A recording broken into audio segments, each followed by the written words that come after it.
Terkena PHK. Setelah di PHK, apa yang harus kita lakukan?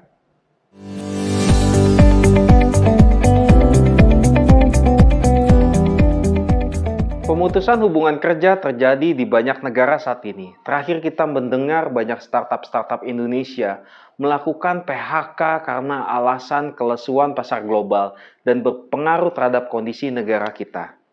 Jika kita merupakan salah satu orang yang terkena PHK, tarik nafas dan buanglah pelan-pelan. Santai dan percayalah, banyak juga yang pernah mengalaminya. Memang saat terjadi PHK, di otak kita banyak timbul rasa kepanikan. Bagaimana saya akan membayar biaya hidup, membayar cicilan, menafkahi keluarga bagi yang sudah berkeluarga, dan rasa kalut lainnya. Banyak yang menghadapi situasi ini dengan segera mengirimkan resume atau CV ke banyak perusahaan dan berdoa, berharap perusahaan perekrut menghubungi. Hal ini bukanlah strategi yang sukses. Marlo Lyons, seorang career coach sekaligus penulis buku Wanted New Career, The Definitive Playbook for Transitioning to New Career or Finding Your Dream Job, melalui tulisannya di salah satu artikel, memberikan 5 hal kepada kita apa yang harus dilakukan setelah kita terkena PHK. Antara lain, yang pertama, kita harus mengatur ulang pola pikir kita. Yang perlu kita ingat di PHK bukan berarti sebuah cerminan dari keahlian dan pengalaman Anda selama ini. Hal ini adalah cerminan dari kurangnya perencanaan yang tepat dari perusahaan kita sebelumnya, di mana selama kondisi ekonomi yang bergejolak atau perubahannya dalam strategi bisnis. Saya yakin sekali bahwa Anda cerdas, Anda mempunyai kemampuan dan pengalaman. Anda pasti bisa menemukan pekerjaan baru atau bisa mengubah karir. Di dalam situasi seperti ini, bila ruang kepala kita diisi dengan hal negatif, temukan sesuatu yang akan mengangkat semangat dan menempatkan kita pada emosional dan mental yang lebih baik. Bisa melakukan beberapa aktivitas seperti bermeditasi, memasak, melukis, atau sekedar mendengarkan musik atau menonton podcast yang memberikan semangat. Sangat penting untuk meluangkan waktu untuk fokus pada diri sendiri dan mental kita terlebih dahulu, sehingga nantinya kita dapat mencari peluang kerja yang baru dengan fokus dan tenang. Jika Anda masih terjebak dalam pembicaraan diri yang negatif, kita bisa mempertimbangkan untuk misalnya dapat berbicara dengan mantan atasan kita yang membuat kita sukses. Bisa juga dengan membaca buku-buku yang dapat menginspirasi mengapa kita harus memiliki mentalitas yang positif dahulu pada saat memulai pencarian kerja. Karena cenderung perusahaan perekrut, dalam hal ini manajer perekrut, akan banyak melihat hal-hal yang negatif dan dapat mempengaruhi pencalonan kita. Yang kedua, kita dapat menuliskan apa saja pencapaian kita selama ini melalui 2 metode refleksi, yaitu metode Carl dan Star. Metode Carl diadaptasi dari teknik wawancara kerja, di mana kita menyusun setiap jawaban Anda sesuai dengan aspek model yang berbeda. Model ini dapat dengan mudah digunakan secara umum untuk memandu proses yang merefleksikan pengalaman Anda. Carl dapat dijabarkan sebagai berikut. C adalah konteks atau konteks, yaitu penjelasan singkat tentang pengalaman Anda dalam konteks tertentu. E adalah action atau tindakan, berisi penjelasan tindakan yang Anda lakukan. Lalu yang R adalah result atau hasil, yaitu penjelasan yang terjadi sebagai akibat dari tindakan Anda. Yang L yaitu learning atau pembelajaran, berisi tentang identifikasi apa yang telah Anda pelajari. Metode refleksi yang kedua yaitu metode refleksi STAR. S yaitu situation atau situasi, yaitu dengan menjelaskan sebuah contoh dengan adegan dan berikan penjelasan detail yang diperlukan dari contoh pengalaman Anda.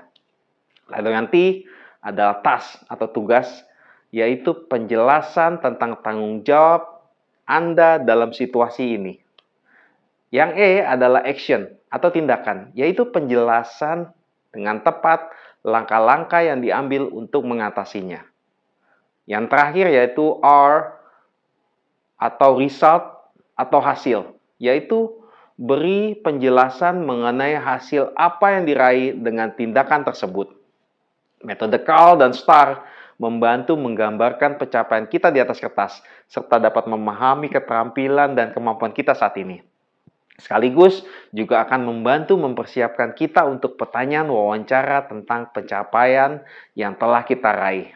Sebagai contoh adalah ketika Anda ingin bercerita tentang pengalaman ketika Anda bisa melakukan peningkatan efisiensi di perusahaan sebelumnya di tempat Anda bekerja. Yang ketiga adalah tahu apa yang kita inginkan. Kita harus mempunyai pilihan seharusnya. Apakah ingin bekerja di perusahaan kecil atau perusahaan besar?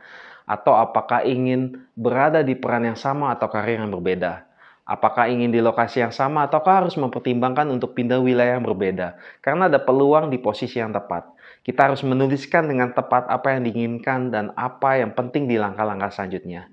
Kita harus memahami dan tahu apa artinya nilai-nilai yang tadi kita tulis karena akan dapat memastikan konsistensi pada setiap prospek pekerjaan.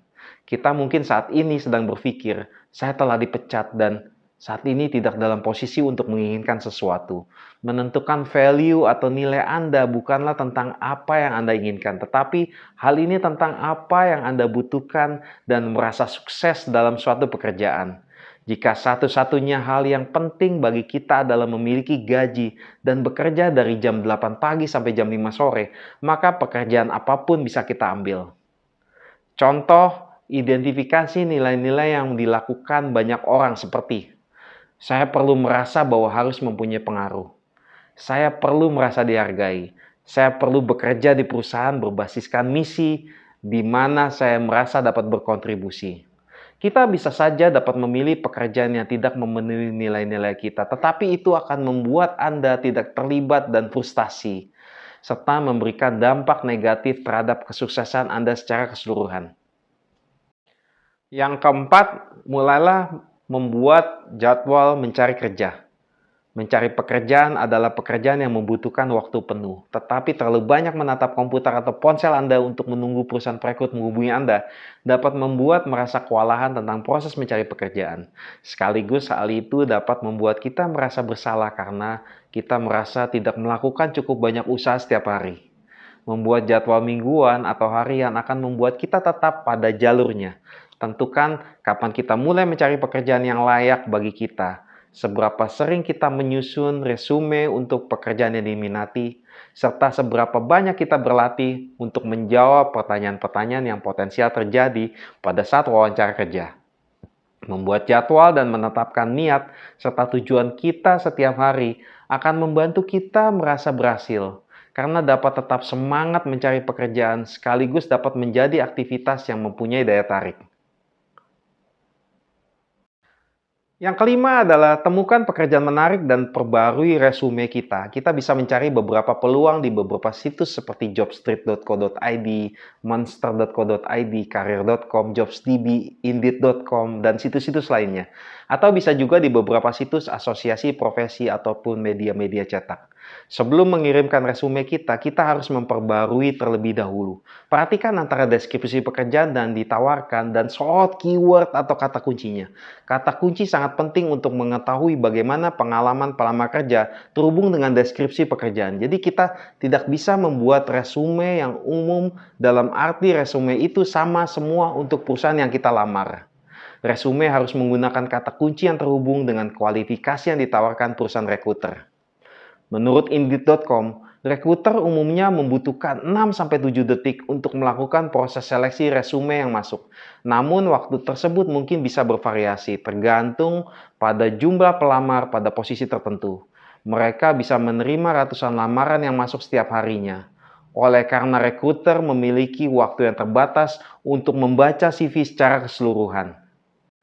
Yang terpenting, jangan terburu-buru mengirimkan lamaran dengan resume yang belum siap. Ciptakanlah sebuah perjalanan yang tidak hanya akan membantu kita mendapatkan peluang berikutnya, tetapi juga membuat kita merasa percaya diri dengan nilai-nilai kita. Dari semua langkah-langkah yang disebutkan tadi, mintalah kepada Yang Kuasa karena kita akan diteguhkan, dikuatkan, dan diberikan jalan dalam menemukan pekerjaan baru. Nikmatilah proses ini sebagai bagian dari perjalanan hidup kita. Terima kasih dan semoga sukses untuk Anda. Semangat!